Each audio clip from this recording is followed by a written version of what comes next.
You all have been asking for the ultimate guide on Dark Worlds on how to play the deck, so I'm gonna show you all the combos on how exactly you should sequence things to maximize your efficiency and be able to perform at the highest with this deck. First things first is the Genta RB combo. I've seen plenty of mistakes of how people sequence this. Basically what you want to do is, first of all, you Genta, of course.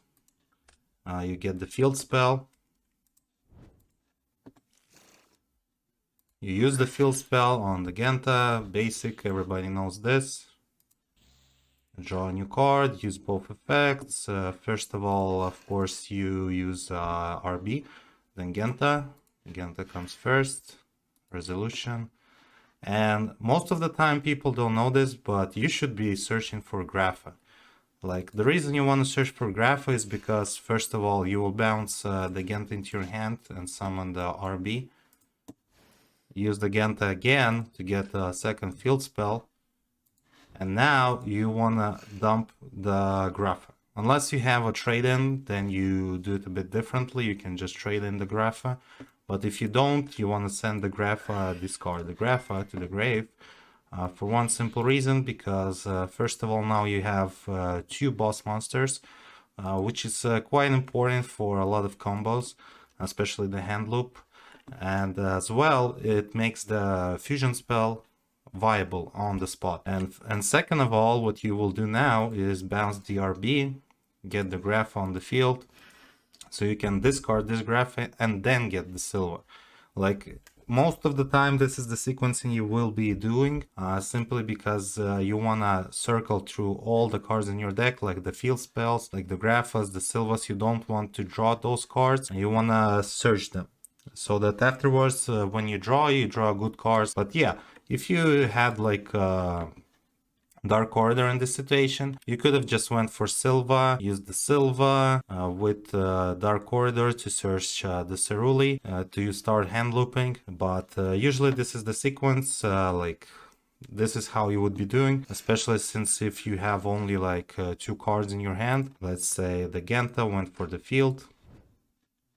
You got the RB. Let's say all the other cards are like, you don't have them, let's say. So in this case, you would be doing that full search combo, as I said. You'll get a new draw. You'll get the Grapha. You'll bounce the Genta to get the field spell by having RB on the field already. Use the second field spell. On the Genta, you just discard it. Get rid of Grapha, draw a new card, and then bounce the RB for this. Basically making a +3, and on top of this you would already have like 3 random cards in your hand. So from this point on, the next target you would be wanting to discard is RB, or you could just allure it off, but first of all I would RB to get the Silva and start doing all the shenanigans that you usually do. Second of all, what I want to explain is how to use danger monsters, when to use allure, and etc. So usually when you draw spells like this, you of course set them, not discard them. Sometimes you want to keep them because they are not usable at this point, but most of the time you will set them. But sometimes you want to have more cards in your hand just to get that summon off, even if it discards a spell. So in this case, since I already have a Graph, I would allure, draw 2 cards, most likely get rid of the Grapha since I only need 1, but in this case, the RB I bounce back to my hand just goes away, and basically it's a pot of greed. Hence the reason we are doing these combos, so that trade-in becomes pot of greed, allure becomes pot of greed, and basically get a +1 just out of this simple sequencing that you do with the Graph, with the RB. With the dangers, like I said, whenever you look at your dangers, first of all, what you need to consider is the level that you're looking at. If you're going for level 4 place or level 8 place, those are the ones you want to summon first, so you activate them first. But in this case I don't have them, and what I will be looking for is 4 monsters on the board. Nessie is not that bad to discard because it will give me another danger, so I would rather go with Jackalope. So let's just play it out randomly from the deck. It's 1 to 4, it's 3. Get rid of this, summon this, draw a new card. Okay. We use Nessie and do the same thing. Get those bodies on the field. 1, 2, 3.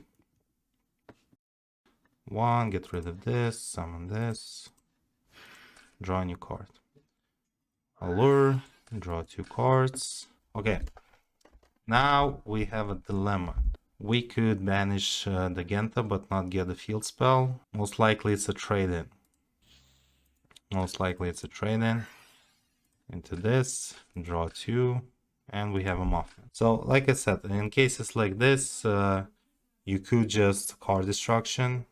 You could simply Mothman, normal summon Mothman and start doing stuff. But at this point, since I have a cold buy, I have a talents, I would do card destruction, force an Ash. If he has an Ash, I chain cold buy, then get to draw 2. If he does not have anything, I just draw 2 more cards. Based on the resolution of these 2 cards, I will look at them and make my decision if I want a Mothman. I do want to Mothman in this case, so I'm just gonna draw the new card and discard the card. So it's even better, I discard Nessie, use the Nessie, and search for a danger monster. So in this case, I just want a 4th body on my field so I can start doing my combos, because if you do not have the Silva Loop yet, this is what you usually go for. It's either Saryuja, it's either Palooza, depending on the state, but usually you go Saryuja first. So in this case, once again, you set the good spells. You use, let's say, Chupacabra first, even though it's irrelevant at this point. We're not going for Exceed summons, so it's irrelevant. But we hit the Tsushinoko, so both of them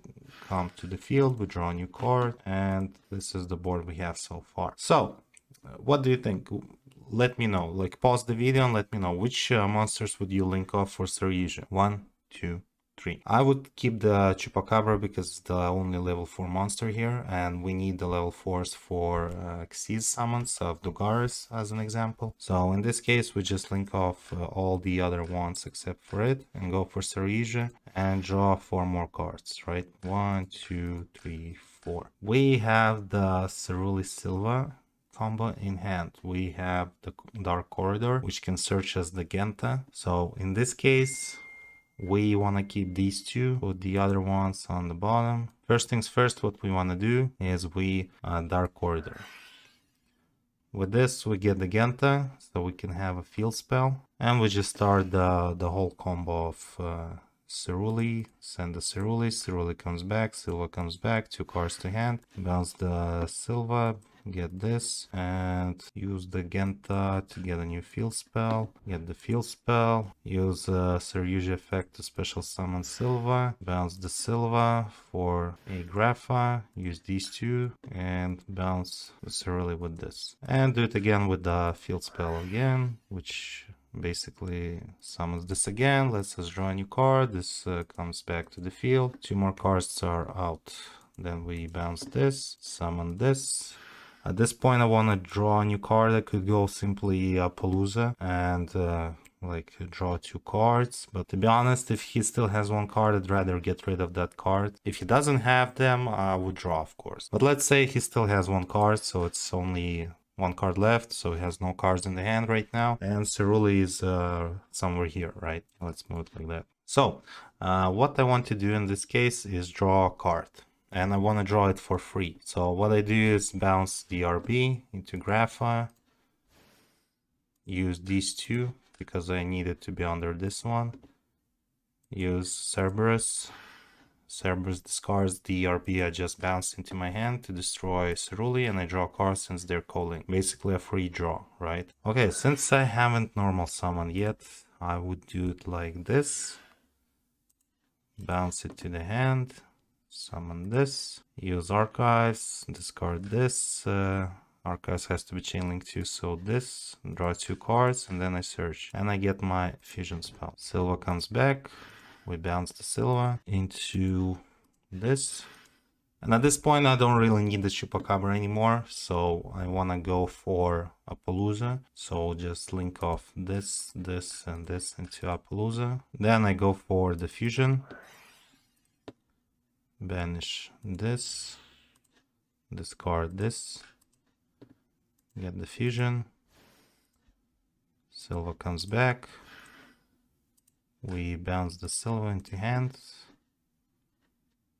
The Grapha comes back to the field. We use these two for Zombie Stein. Like this. It's already overkill. He will have only one card. We have multiple negates. But I would finish by adding this Secession to my hand. Just discarding the snow. Seeing what I have left in my deck. I would get the other snow. I could try to draw into Skill Drain if you run it, but to be honest, this is more than enough to finish the first turn like this. It's as simple as that. The next lesson is how to side deck. So first things first, what you need to take notice in if you're going first or second. Of course, if you're going first, you will take out the lava golem, so that's 2 spaces that you can take out from the main deck. If you're going second, of course, you take out the skill drain if you're running the skill drain. So these are the only cards that you have going first and going second, right? Same with called by. These two are going first, these two are going second. So you always have at least 2 slots in the main deck to take out. If you're running 3 golems, you can have more spaces than that. But for me, this build is like this for now. So in this build, a typical build of Dark Worlds, you will have a few cards only to side out, which is a big issue for most people, how to side. The next card that you can always side out, relevant of going first or second, is Archives. Archives is always the card you can side out. If you're playing Zephyrus, you can side out Zephyrus. That's also another card you can take out. With dangers, I prefer to play from 7 to 10 dangers in any build. It's the magic number you're going for, so you need to take notice into that. You can always take out a trade-in, an allure, or one of the corridors if you're running multiple ones, but at least keep one corridor in the deck. What you could be siding in, like, depends on your locals, what you're usually playing against, so I'm not gonna go into details with that, but basically for you to know which cards you can take out to not disrupt the engine and be able to play, those are the cards you need when you're siding out cards. Now I'm gonna explain how you can play around Droll. With the new card of Dark Corridor, you can hand loop them for 1 time at least before they can Droll and lock bird you. So all you need is 1 corridor or 1 Ceruli or Silva. And basically how it goes is you use corridor to search one of those. Since I have the Ceruli, I'm gonna search for Silva. Because the first search or draw, you should always keep in mind that they can draw you. It's basically a test that you can do. Because in this case, you could also arguably try to just card destruction. Because if they have a draw, they won't be able to use it unless it resolves. So you could play the smartass and do it like this. And there have been times when this saved me a lot. They had a draw, I just card destruction, and they did not draw a new draw, and I could play. But let's say the Dark Corridor Ceruli combo, right? Or Dark Corridor Silva combo. It's just Dark Corridor, search one of the other ones. At resolution, they can only activate the draw. So you discard this, and right now they would draw you, right? So you just summon this, and 2 cards are taken out of their hand. They're left with 2 cards and only 3 cards to play with on their turn. It's not the best of plays, but it's a way of at least giving you an advantage if they do have the draw and you have one of these 2 cards in combination, right? But like I said, if you open card destruction and you know that they side decked, or you know that they're running draw in the main deck, you just do it like this, instantly. No thinking, just like this. It can save you a lot, but it can also screw you up as well, because they might draw a draw when they don't have a draw. But at least in this case, what will happen is you will draw new cards, first of all. And these cards might be even better, like, let's say RB, Grapha, right? Anything that does not get triggered by Droll and Lockbird. You would be instantly in a better position because you already have, like, let's say normal summon into RB and have a beat stick on the field. Maybe draw a skill drain from the main deck, since if it's after side, you're gonna have at least 2 skill drains. Maybe an Eradicator with RB or Grapha. That's already a better position, right? Like, I'll just reset it and show it to you again. Like right now, we would have a called by, right? So it's not an issue. So right now, I just go trade in into this. Either they ash, either they let it pass. If they let it pass, they draw, you're fine. So in this case, you just go for the usual, search the field spell first, always search first, so you don't draw the field spell. Just use the lure, draw 2, banish this. There you go, you already have the usual Genta RB combo. I personally side in cross-out designators into my deck so I don't get Drolled, because a lot of people use Droll and they know I'm playing Dark Worlds. So in my case, that would be the situation. And let's say you open Genta and a card that lets you draw 2 cards. Quick question, let me know in the comments, which one would you use first, Genta or Allure? Since we usually just go Genta first to find the field spell. But in this case, let me know what you think. 1, 2, 3. So first of all, yes, usually we use Genta to not draw the field spells, but if we know that they might draw us, we're gonna go Allure first. Just in case, we can draw that Cold Buy, that Cross Out, or like anything that will help us to play through the Droll. So first we will draw, and then stuff will happen. In this case, you could even like I draw a skill drain, I'm already in a better position, even if they draw me. Like, arguably enough, you could have just used Snow as a normal summon first, so you would banish the Genta and get it on the field, in case you don't draw the skill drain, right? And you know that they have draw, like, you know, right? At least you have these two and you can go Bagushka pass, at least. It's all about sequencing, especially against draw. And that first draw, add, or whatever you do from your deck really matters, because that's it. You can always think it in this way. This can be the last time I draw or add a card from my deck if they have draw. So you need to maximize that situation to help yourself out. So like I said, in this case, of course, we have talents. The obvious solution would be just go for the field spell and get the field spell, because, well, that's the best option here. Let's say they draw us, you can at least take a look at their hand, and if you know how the deck operates, you can at least take out one of the cards that could help them to make the combo. Worst case, you survive, they don't OTK you because you looked at their hand, you took out the necessary card they need for the combo, and next turn you just draw. There's no more draw because you took a look at their hand, you know. There's only one extra card that he could have drawn, but like, you know, anyways, you have Lava Golem. You clear the board, you start doing your own stuff, you use the Genta, banish it, RB, the usual combo, right, into Grapha, and so on and so on and so on. Especially with a session like this is perfect. So like I said, with Droll, it's all about that first draw sequence. Let's say here Nessie resolves, random card gets discarded, you draw. Of course, in this situation, you're pretty much screwed, but it's not always they will draw the draw. Only 3 cards in the whole deck. Just take a look at how many situations we just looked at, where you have multiple ways of outplaying the Droll and surviving and just simply winning the next turn. Yu-Gi-Oh! Is a gamble, but you can at least make things more favorable in your side, right? Things to consider.